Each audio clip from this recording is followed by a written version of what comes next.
Another African American who made his mark in history was both an inventor and educator. Mr. Instrumentalist reports on the tremendous impact of George Washington Carver on the fabric of American history. Thanks, Cindy.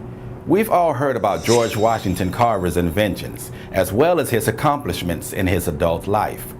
Well, I'm going to tell you about his early years because his life is a great example of a man's self-sufficiency and hard work, in spite of extreme adversity.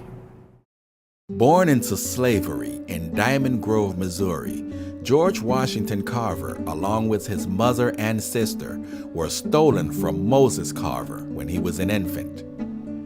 He was eventually ransomed back to Moses for a racehorse, but his mother and sister were never found. Near death and too frail for field work, George was raised as Moses Carver's own child on the Carver farm and would spend time outside studying the plants, grass, leaf patterns, soil, and wondering how it all worked.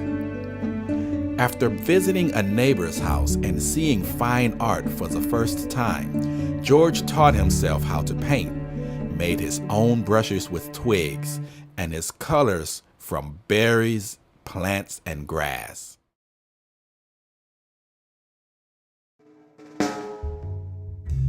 At the age of 11, George's hunger for knowledge led him to leave the Carver farm and walk 10 miles to the Lincoln School for Negro Children in Neosho, Missouri, living next door and working for his room and board at the home of Mariah and Andrew Watkins, doing chores for them during the school lunch break. Studying and working hard, George received his diploma and was accepted to Highland College in Kansas, and turned away once they saw he was black. George went to Simpson College in Iowa and took painting classes, art being his first love.